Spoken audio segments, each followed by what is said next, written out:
आज हम लोग सेकेंड ईयर का मॉडल पेपर देखेंगे जो कि 01 होगा। मॉडल पेपर 01 होगा। इससे पहले हमने फर्स्ट ईयर के 2 मॉडल पेपर को यूट्यूब पे डाल दिया है। एक आपको लाइव वाले सेक्शन में मिल जाएगा, एक आपको अपलोडेड सेक्शन में वीडियो वाले सेक्शन में जाके आपको देखने को मिल जाएगा। फर्स्ट ईयर का है, लेकिन सेकेंड ईयर वाले उस वीडियो को ज़रूर देख के जाएंगे। कम से कम नीचे से 25 क्वेश्चन देख लीजिएगा जिसमें एम्प्लॉयबिलिटी स्किल्स को समझाया गया है। और अभी ये सेकेंड ईयर के सभी क्वेश्चंस यहाँ हैं, सभी चीज़ें हैं यहाँ पे। सेकेंड ईयर का जो पिछले साल पेपर हुआ है, आप अगर आपको कोई चीज़ें गलत लग रही हो तो देखिए यहाँ पे PDF में लिखा हुआ है 28 अगस्त को ये पेपर था 24 में, ठीक ना। 12-15 से लेके 2-15 तक ये पेपर था। आपको ऊपर रोल नंबर लिखे गए हैं तो इसको हम मिटा देते हैं। यहाँ पे नीचे नाम लिखे गए हैं लड़के के, इसको भी हम मिटा दे रहे हैं। हम सिर्फ यहाँ पे क्वेश्चंस पे बात करेंगे, सिर्फ यहाँ पे क्वेश्चंस और आंसर पे बात करेंगे, ताकि आपको एक चीज़ पता चल जाए कि ये क्वेश्चंस पूछ कहाँ से रहा है, किस हिसाब से ये क्वेश्चंस को पूछ रहा है। इसमें आपको तीनों चीज़ें मिलेंगी। थ्योरी का 38 क्वेश्चंस मिलेगा, वर्कशॉप कैलकुलेशंस के 6 क्वेश्चंस मिलेंगे, ड्राइंग के 6 क्वेश्चंस मिलेंगे और एम्प्लॉयबिलिटी स्किल्स के 25 क्वेश्चंस मिलेंगे। टोटल आपके 75 क्वेश्चंस होंगे। एक क्वेश्चन 2 नंबर का होगा। टोटल 150 नंबर का ये पेपर आपके पास में होता है। चलिए समय को न गंवाते हुए हम लोग तेज़ी के साथ में वीडियो को आगे बढ़ाते हैं। जो क्वेश्चन जिसे नहीं समझ में आएगा वो लोग कमेंट सेक्शन में कमेंट करेंगे, उनको चीज़ें समझा दी जाएंगी। क्वेश्चन नंबर पहला दिया है, ट्रेड थ्योरी का ये क्वेश्चन है। क्वेश्चन नंबर पहला दिया है कि कोयले से उत्पन्न बिजली का नाम क्या है। कोयले से कौन सा बिजली उत्पन्न किया जाता है? तो थर्मल पावर कोयले से जनरेट किया जाता है। नेक्स्ट हम आगे बढ़ते हैं, क्योंकि यहाँ देख लीजिए हाइड्रो पावर में पानी का यूज़ किया जाता है, थर्मल पावर में कोयला मेन होता है लेकिन पानी का फिर भी यूज़ किया जाता है क्योंकि पानी को ही भाप बनाया जाता है। टीडल में आप देखिएगा कि समुद्र का जो पानी होता है उसकी वजह से, जो समुद्र का पानी अप डाउनिंग होता है उसकी वजह से। सोलर में हम सिलिकॉन और जर्मेनियम का यूज़ करते हैं, सेमीकंडक्टर का यूज़ करते हैं, तो थर्मल ही है जो सिर्फ कोयले का यूज़ होता है। नेक्स्ट आगे बढ़ते हैं। SCR का मुख्य अनुप्रयोग क्या है? SCR का मुख्य कार्य क्या है? तो ये speed control of Motors, motor की गति को कंट्रोल करने का किसका काम होता है? SCR का होता है।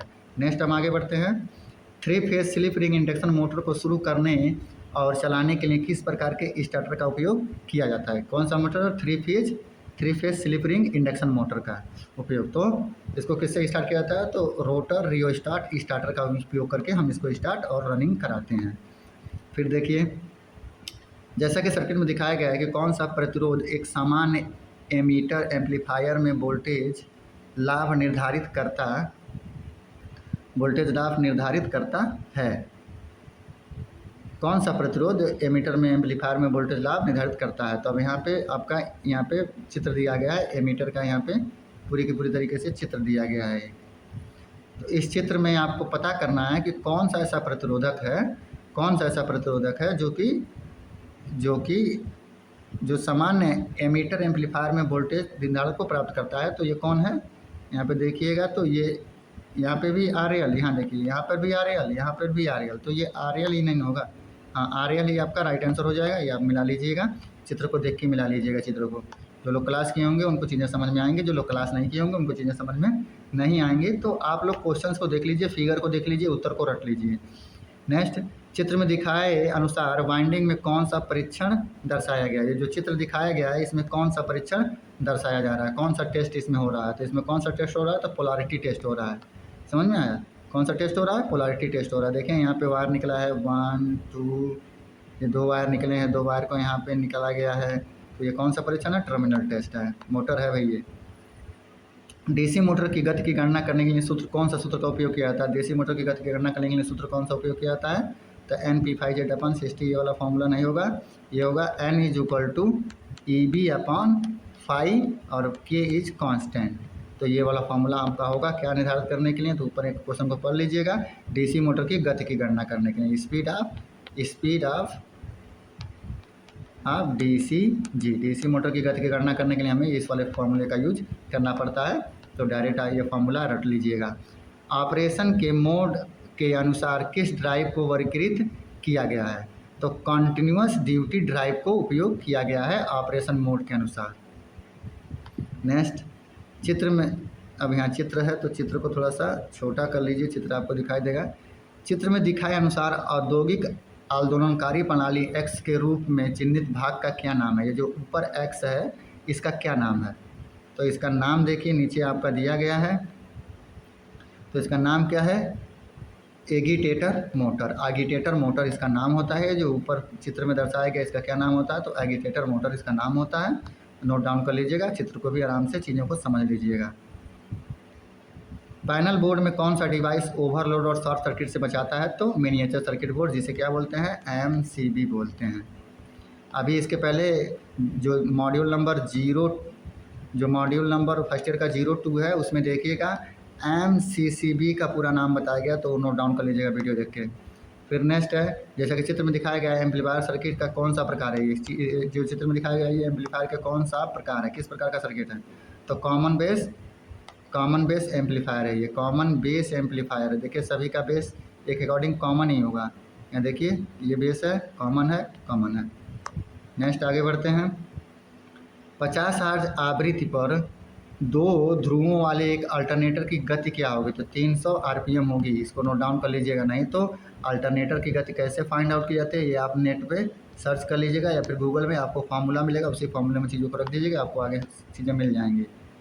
जैसा कि चित्र में दिखाया गया है, एसी मोटर स्टार्टर का क्या नाम है? एसी मोटर स्टार्टर का क्या नाम है? ये जो मोटर हमारा स्टार्टर यहाँ पे दिखाया गया है, ये जो देखिए ये जो स्टार्टर आपका यहाँ पे दिखाया गया है, ये दोनों जो स्टार्टर दिखाए गए हैं ये कौन सा स्टार्टर है? इसका नाम क्या है? तो इसका नाम है ऑटो ट्रांसफार्मर स्टार्टर। क्या नाम है? ऑटो ट्रांसफार्मर स्टार्टर इसका नाम है। तो इसको नोट डाउन कर लीजिएगा। चलिए नेक्स्ट आगे बढ़ते हैं, हम नेक्स्ट क्वेश्चन पे चलते हैं। क्वेश्चन नंबर 13 है। क्वेश्चन नंबर 13 है, गति नियंत्रण की कौन सी विधि केवल 3 कला की स्लिप रिंग इंडक्शन मोटर में आरोपित होता है? तो रोटर रियोस्टाट स्पीड कंट्रोलर मेथड जो होता है वो सिर्फ 3 phase slip ring induction motor में यूज होता है और कहीं पे यूज नहीं होता है। नेक्स्ट, डीसी शंट मोटर के साथ 3 पॉइंट स्टार्टर में 9 वोल्ट कॉइल को कैसे जोड़ा जाता है? तो कैसे जोड़ा जाता है? तो शंट क्षेत्र के साथ श्रृंखला में जोड़ा जाता है। किसको? 9 वोल्ट कॉइल को। नोट डाउन कर लीजिएगा। जैसा कि चित्र में दिखाया गया, अल्टरनेटर का कौन सा प्रकार है? जो चित्र में नीचे आप देख रहे हैं, ये जो चित्र नीचे आप देख रहे हैं इसमें कौन सा अल्टरनेटर का प्रकार यहाँ पे दिया गया है?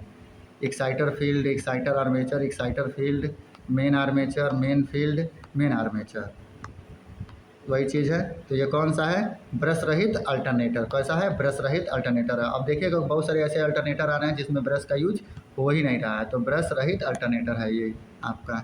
नेक्स्ट, चित्र में दिखाए गए OH लाइन में प्रयुक्त इंसुलेटर का क्या नाम है? प्रयुक्त इंसुलेटर, ये जो इंसुलेटर है इसका क्या नाम है? तो यहाँ देखिएगा कई सारे इंसुलेटर हैं, तो यहाँ पे ये साइकिल इंसुलेटर होता है। ये ट्रांसमिशन और डिस्ट्रीब्यूशन के फील्ड में, ट्रांसमिशन और डिस्ट्रीब्यूशन नामक चैप्टर से ये क्वेश्चन आपको मिल रहे हैं। नेक्स्ट, 1000 आरपीएम पर 6 ध्रुवों वाले एक अल्टरनेटर की आपूर्ति फ्रीक्वेंसी कितनी होगी? तो 50 हर्ट्ज होगी। नोट डाउन कर लीजिएगा, चाहे रट लीजिएगा। नेक्स्ट में हम आगे बढ़ते हैं। डीसी मोटर को अलग भार के तहत स्थिर गति से संचालित किया जा सकता है।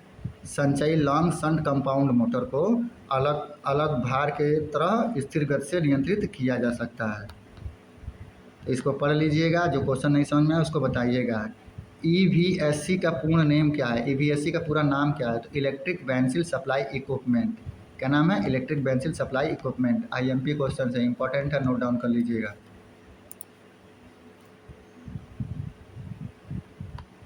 नेक्स्ट यहाँ पे दिया है, what is the name of the generator as show in the circuit. जो सर्किट में जो जनरेटर दिखाया गया है इसका क्या नाम है? तो सर्किट में जो जनरेटर दिखाया गया इसका क्या नाम है? Long shunt compound generator. क्या नाम है इस सर्किट में जो दिखाया गया उसका क्या नाम है? Long shunt compound generator. Just minute, आप लोग रुकिए 2 मिनट।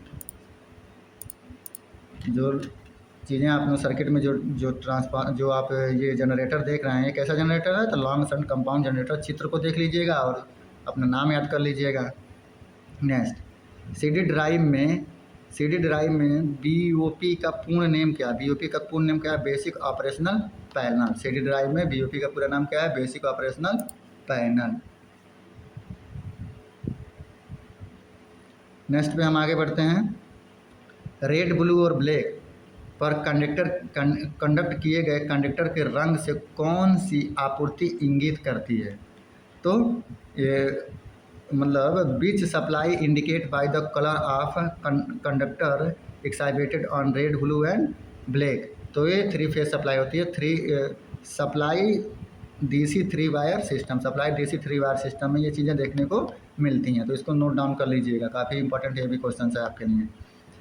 सर्वो वोल्टेज स्टेबलाइजर में किस ट्रांसफार्मर का उपयोग किया था? सर्वो वोल्टेज स्टेबलाइजर में टोरोडियल ऑटो ट्रांसफार्मर का यूज किया जाता है। ये भी इंपॉर्टेंट क्वेश्चन है, इसको भी नोट डाउन कर लीजिएगा। चित्र में दिखाए अनुसार डीसी श्रृंखला मोटर गति नियंत्रण किस प्रकार का है? कौन सा गति नियंत्रण ये हो रहा है यहाँ पे? इसमें कौन सा गति नियंत्रण हो रहा है? तो ये है field parallel method. Field parallel method गति नियंत्रण है। ये देखें यहाँ पे फील्ड को यहाँ पे एक पैरेलल में यहाँ पे कर दिया है, तो फील्ड हमारा कैसे हो गया? फील्ड हमारा पैरेलल में हो गया। नेक्स्ट, चित्र में दर्शाए गए एसी सिंगल फेज मोटर का नाम क्या है? इस सिंगल फेज मोटर का नाम क्या है? तो नीचे हम नाम देख लेते हैं। तो नीचे नाम कौन सा है? ये यूनिवर्सल मोटर है आपका, याद रखिएगा। खाद्य मिश्रण मोटर्स में किस गति नियंत्रण का उपयोग किया था? खाद्य मिश्रण मोटर में सीरीज फील्ड टाइपिंग मेथड का उपयोग किया था। किसका उपयोग किया था?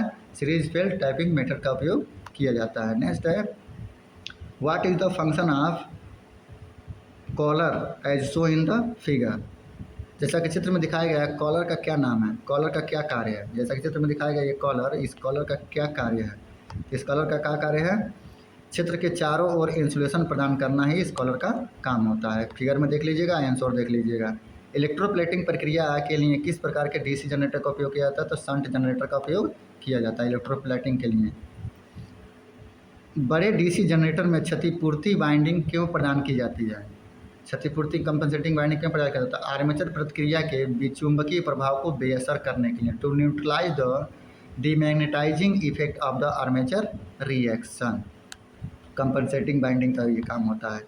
नेक्स्ट, 36 स्लॉट 36 कॉइल 4 पोल वाले 3 फेज डबल परत विपरीत वाइंडिंग के लिए कॉइल की संख्या कला पोल की गणना करें। तो कितना हो जाएगा? 3 कॉइल्स फेज और पोल्स हो जाएंगे। स्लिप फेज इंडक्शन मोटर में मेन बाइंडिंग और ऑक्सिलरी बाइंडिंग के बीच इलेक्ट्रिक डिग्री कितनी होती है? मेन बाइंडिंग और ऑक्सिलरी बाइंडिंग के बीच कितनी इलेक्ट्रिक डिग्री होती है? तो 90 एंगल की इलेक्ट्रिक डिग्री होती है। अब 90 एंगल की मेन बाइंडिंग और ऑक्सिलरी बाइंडिंग के बीच। तो ये याद रखिएगा, काफ़ी इंपॉर्टेंट क्वेश्चन है, इसको कहीं ना कहीं नोट डाउन कर लीजिएगा। नेक्स्ट, स्टेटर साइड से 3 कला इंडक्शन मोटर की गति को नियंत्रित करने के लिए किस विधि का उपयोग किया जाता है? तो आरोपित आवृत्ति by changing the applied frequency.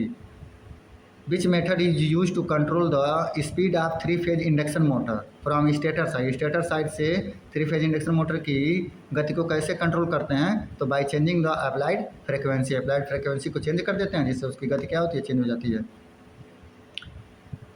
Which switch with an actuator is operate by the motion of the machine और part of an object? Executor के साथ कौन सा स्विच मशीन की गति या किसी वस्तु के भार द्वारा संचालित होता है? तो लिमिट स्विच। नेक्स्ट, सिंक्रोस्कोप का उपयोग क्या होता है? सिंक्रोस्कोप का उपयोग क्या होता है? समानता के लिए सही तुरंत संकेत देना ही सिंक्रोस्कोप का काम होता है। तो ये भी आपका इंपॉर्टेंट क्वेश्चन रहता है। जो छोटे छोटे क्वेश्चन हैं उनको ज़रूर आप लोग रख लीजिएगा। नेक्स्ट, लंबी दूरी की वितरण लाइन के लिए किस प्रकार के डीसी जनरेटर का उपयोग किया जाता है? तो कम्यूटेटिव कंपाउंड जनरेटर का उपयोग किया जाता है। ये मॉडल पेपर 01 में भी फर्स्ट ईयर में भी है, 02 में भी फर्स्ट ईयर में भी है, और देखिए 01 सेकेंड ईयर में भी यही क्वेश्चन आपको देखने को मिल गया। नेक्स्ट, किस उपकरण में बहुत अधिक इनपुट प्रतिबाधा, कम शोर निर्गत, अच्छा रैखिकता और कम अंतर इलेक्ट्रोड क्षमता है? किस उपकरण में? किस में है? फील्ड इफेक्ट ट्रांजिस्टर में है। नेक्स्ट, सीडी ड्राइव या एसी ड्राइव में बेसिक ऑपरेटरल पैनल पर एलसीडी का क्या उद्देश्य? एलसीडी का उद्देश्य क्या है? तो एलसीडी का उद्देश्य क्या है? Monitor the parameter. Next, circuit में दिखाए गए अनुसार एम्पलीफायर का प्रकार क्या है? सर्किट में जो एम्पलीफायर दिखाया गया है वो उसका प्रकार क्या है? तो अभी ये क्वेश्चन आपको देखने को मिला है। Common ammeter amplifier. वो बेस था, ये एमीटर है। क्यों? क्योंकि यहाँ देखिए इमिट हो रहा है, वहाँ से इसको कॉमन कर दिया है। नेक्स्ट, ए प्लस बी का होल स्क्वायर का विस्तार क्या है? तो A square plus B square plus 2ab। ये तो सभी लोग जानते होंगे इस फॉर्मूले को। अभी आ चुका है आपका वर्कशॉप कैलकुलेशन। अब यहाँ से आप मिलाते रहिएगा। क्वेश्चन नंबर पहला था और यहाँ पे देख लीजिए 38 क्वेश्चन मैंने बोला था, 38 क्वेश्चन ही होगा। देखिए 38 क्वेश्चन आपके थ्योरी के हो गए। अब आपका वर्कशॉप कैलकुलेशन के क्वेश्चन आ जाते हैं। किसी विशिष्ट कार्य या प्रक्रिया में विभिन्न मात्राओं और व्यय की गणना करने की विधि के लिए प्रयोग की जाने वाली शब्दावली का क्या नाम है? तो आकलन नाम है। नेक्स्ट, साधारण ब्याज में साल को कैसे दर्शाया जाता है? साल को n से दर्शाया जाता है। स्नेहक का उद्देश्य क्या है? घर्षण को कम करना। नेक्स्ट, साधारण ब्याज में प्रिंसिपल को किस रूप से दर्शाया जाता है? प्रिंसिपल को p से दर्शाया जाता है। कौन सा प्रतिबल है? कौन सा इसमें प्रतिबल है? इन दोनों फिगर को आप ध्यान से देखिए, इसमें बताइए कौन सा प्रतिबल है। तो ये कर्तन प्रतिबल है, शेयर स्ट्रेस है। नेक्स्ट देखिए कितने क्वेश्चन यहाँ मिले आपको? 6 क्वेश्चंस मिले। नेक्स्ट हमारा है इंजीनियरिंग ड्राइंग से आपको क्वेश्चंस मिलेंगे। Question number first, line insulation की सामग्री क्या है? लाइन इंसुलेशन की सामग्री क्या है? Porcelain clay. Porcelain clay line insulation की सामग्री है। नेक्स्ट, सुरक्षात्मक उपकरण कौन सा है? तो फ्यूज हमारा सुरक्षात्मक उपकरण होता है, बाकी दूसरा तो उपकरण नहीं है। निम्न चित्र में नॉट गेट कौन सा है? इनमें से नॉट गेट कौन सा है? तो नॉट गेट अपना देखिए इसी तरीके का होता है, यहाँ पे बिंदी लगी होती है बस। तो ये वाला हमारा नॉट गेट हो जाएगा। नेक्स्ट, इसमें से चारों के चार सभी गेट आप पढ़ लीजिएगा। एंड गेट, नॉट गेट, ये नॉर गेट होता है, एक नंद गेट होता है, नंड गेट। तो ये चारों के चारों गेट के चित्र को आप पढ़ लीजिएगा। कौन सा डीसी मोटर का प्रतीक है? कौन डीसी मोटर का प्रतीक है? तो डीसी मोटर का हमारा प्रतीक कौन सा है? ये देखिए यहाँ पे मोटर जहाँ पे लिखा गया है ये डीसी मोटर का प्रतीक है। यहाँ जी लिखा गया जनरेटर है, ये एसी मोटर है, ये रेजिस्टेंस का चित्र है तो ओम मीटर है। 5वां नंबर, आइडेंटिफाई द वेव। ये कौन सा है? तो साइनसोइडल एसी वेव है। साइनसोइडल एसी वेव है। आंसर में देखिए साइन वेव या फिर साइनसोइडल एसी वेव बोलिए, दोनों बात एक ही होती है। 6वां number question, ball peen hammer कौन सा है? बॉल पिन हैमर कौन सा? तो पहले सही वजह का हैमर को अपना सबसे बड़ा हम गोल के बनावल पाएंगे, तो इसी से पता चलता है कि बॉल पिन हैमर है। ये क्लेट हैमर है, ये आपका ये स्ट्रे हैमर है, और नीचे वाला आपका शायद मैलेट है, नीचे वाला आपका मैलेट है। तो याद रखिएगा। देखिए वो भी 6 क्वेश्चन खत्म हो गए। इम्प्लॉयबिलिटी के 25 क्वेश्चन देखने हैं हमको। स्किल इंडिया डिजिटल प्लेटफॉर्म में किस प्रकार का संसाधन मिल सकता है? किस प्रकार का संसाधन मिल सकता है? तो कोर्स मिल सकता है, स्किल सेंटर मिल सकता है, जॉब अपॉर्चुनिटी मिल सकती है एंड मोर। इतना सब मिलता है स्किल इंडिया में, लेकिन किसी को मिलता तो हो ही ना है, तो बस कागजी कागज़ में है। ए रिज्यूम शुड भी, एक रिज्यूम कैसा होना चाहिए? तो शॉर्ट एंड प्रीसियस होना चाहिए। नेक्स्ट, प्रतिरक्षा करने और शांत रहने की क्षमता क्या कहलाती है? पेशेंस कहलाती है। कोई आपको गाली दे आप चुप रहिए तो पेशेंस ही तो होगा। जब कोई निर्माता डिजाइन थिंकिंग का उपयोग करके एक बेहतर स्कूल बैग बनाने की कोशिश कर रहा है, तब विद्यार्थी को एक बैग की आवश्यकता समझने के बाद नेक्स्ट स्टेप क्या होगा? विभिन्न बैग के डिजाइनिंग का प्लान बनाना। कार्यस्थल में ओपन लर्निंग एक उदाहरण कौन सा है? ओपन लर्निंग का एक उदाहरण कौन सा है? कौन सा है? कार्य प्रतिक्रियाओं में परिवर्तन को स्वीकार करना और अपनाना। नेक्स्ट, यदि कोई अपने बिजनेस के लिए बैंक लोन अप्लाई करना चाहता है तो उसकी बिजनेस प्लान में होना चाहिए व्यवसाय के बारे में चुनौती के साथ साथ समाधान भी, कि वो जो व्यवसाय करने जा रहा है उसमें क्या क्या चुनौतियाँ आएंगी, उसका समाधान क्या होगा, तभी लोन आपको देगा। नेक्स्ट है वेब ब्राउज़र क्या है? तो इंटरनेट एक्सप्लोरर एक वेब ब्राउज़र है। बाकी देखिए फेसबुक एप्लीकेशन है, हॉटमेल एप्लीकेशन है, आउटलुक एक्सप्रेस एक एप्लीकेशन है, लेकिन बाकी यही है इंटरनेट एक्सप्लोरर एक वेब ब्राउज़र है। गूगल द्वारा विकसित क्लाउड कंप्यूटिंग की एक फाइल स्टोरेज और सिंक्रोनाइजेशन सेवा है क्या? Google drive. गूगल ड्राइव में आप कितनी जीबी तक डेटा फिट कर सकते हैं? तो 15 जीबी तक डेटा आप आराम से रख सकते हैं। नेक्स्ट, जब आपकी टीम के किसी सदस्य ने कोई गलती की हो तो उसे सँभालने का कौन-सा अच्छा तरीका है? चर्चा करना और इसका अच्छा समाधान निकालना। नेक्स्ट, व्यवहार का एक कोड है जो समान मूल्य और व्यावसायिकता पर आधारित है। तो कार्यस्थल शिष्टाचार। Work space ethics is the code of behavior that is based on respect, value and professionalism. Next, प्रभावी ढंग से नेटवर्क बनाने का एक महत्वपूर्ण नियम क्या है? अपने संपर्कों के साथ संपर्क में रहें। नेक्स्ट, कंप्यूटर के भौतिक भाग को क्या कहते हैं? तो हार्डवेयर कहते हैं। देखिए, कंप्यूटर से और इंग्लिश से क्वेश्चन काफ़ी मिलना है आपको। प्लान, प्रिपेयर, परफॉर्म से संबंधित है। अटेंडिंग इंटरव्यू, पहले प्लान करेंगे, फिर प्रिपेयर करेंगे, फिर परफॉर्म करेंगे अटेंडिंग इंटरव्यू देने के लिए। ग्रीन पैक्टिक्स का अर्थ क्या है? ग्रीन पैक्टिक्स का अर्थ क्या है? किराने के सामान खरीदने के लिए कपड़े का बैग ले जाना। किराने का सामान खरीदने के लिए कपड़े का बैग ले जाना, ये क्या है? ग्रीन पैक्टिक्स है। ग्रीन पैक्टिक्स। मैग्निफिसेंट, शार्प, लेंथी, ब्राइट और एग्जाम्पल ऑफ, तो किसके एग्जाम्पल हैं ये? डिस्क्राइबिंग वर्ड्स के एग्जाम्पल हैं ये। नेक्स्ट, प्रवास करने से पहले विचार करने योग्य महत्वपूर्ण कारक कौन सा है? तो कॉस्ट ऑफ लिविंग है। प्रयास करने से पहले विचार करने योग्य महत्वपूर्ण कारक कौन सा है? तो कॉस्ट ऑफ लिविंग है। नौकरी के लिए आवेदन करने के लिए आपकी पहली तैयारी क्या होनी चाहिए? प्रिपेयरिंग रिज्यूम को प्रिपेयर करेंगे तभी तो आप नौकरी के लिए तैयारी करेंगे। किसी प्रोडक्ट सर्विस पहला संस्करण क्या कहलाता है? तो प्रोटोटाइप कहलाता है। किसी प्रोडक्ट या सर्विस का पहला जो प्रोडक्शन निकलता है उसे हम प्रोटोटाइप ही बोलते हैं। नेक्स्ट, मानसिक और शारीरिक गतिविधियों के बीच संतुलन बनाए रखने में कौन सा हमारी मदद करता है? तो हैबिट हमारी मदद करता है। नेक्स्ट, किसी ऑफिशियल मीटिंग में निम्नलिखित में से कौन सा कार्यस्थल पर उचित शिष्टाचार दर्शाता है? तो कौन दर्शाता है? फ़ोन को साइलेंट मोड पर रखना और डिस्कशन में सक्रिय रूप से भाग लेना। जब आप अपने सहपाठी से कलम उधार लेते हैं तो आपको क्या कहना चाहिए? क्या आप कृपया मुझे एक पेन दे सकते हैं? Can you please give me a pen? उससे प्यार से बोलेंगे तभी तो वो पेन देगा। लगभग लड़ाई झगड़ा कोई के मांगे तो कहाँ तक के कलम देगी।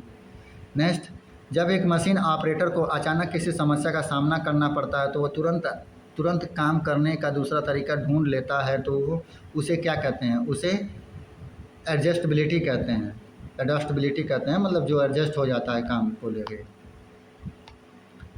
एक खाली स्थान गीग श्रमिकों को ग्राहक ढूंढने और निश्चित शुल्क पर सेवाएं प्रदान करने में सहायता करता है। कौन सहायता करता है? तो प्लेटफॉर्म है एक एप्लीकेशन। 24 नंबर क्वेश्चन, अपने व्यापार के लिए कोई उपकरण खरीदते समय आप कैसे निर्णय लेंगे? सभी विवरणों को देखें, आवश्यकताओं और बजट के बारे में ध्यान से सोचें और फिर चुनाव करना चाहिए कि हम क्या लें और क्या न लें। क्वेश्चन नंबर 25, यही लास्ट क्वेश्चन होगा। सर्च इंजन कौन सा है? तो गूगल हमारा सर्च इंजन है, ये एप्लीकेशन है। गूगल के अलावा कौन सा सर्च इंजन है? तो याहू हमारा सर्च इंजन है। तो अब इसके बाद से क्वेश्चन समझ में आ रहा होगा। आप सभी सेकेंड ईयर वाले क्वेश्चन देख के आपको पता चल गया होगा कि किस तरीके के क्वेश्चन हमें पेपर में देखने को मिलते हैं। इस चैनल पे डेली आपको इस तरीके का एक PDF डाला जाएगा। जिनका पेपर हो चुका है या फिर जिनका पेपर हो रहा है वो सभी लोग इस वीडियो को ज़रूर देखें। जिनका पेपर हो चुका उनसे तो कोई मतलब नहीं है, लेकिन जिनका पेपर अभी बाद में होने वाला है, जिनका पेपर मान लीजिए कल 31 को होने वाला है, जिनका पेपर 1 तारीख से लेकर पूरा महीना चलेगा, 3 सब में होने वाला, तो वो लोग इस वीडियो को ज़रूर देखें।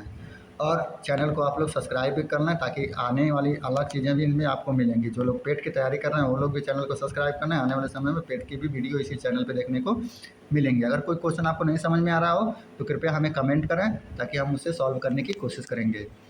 ठीक है, वीडियो देखने के लिए आप सभी लोगों का धन्यवाद।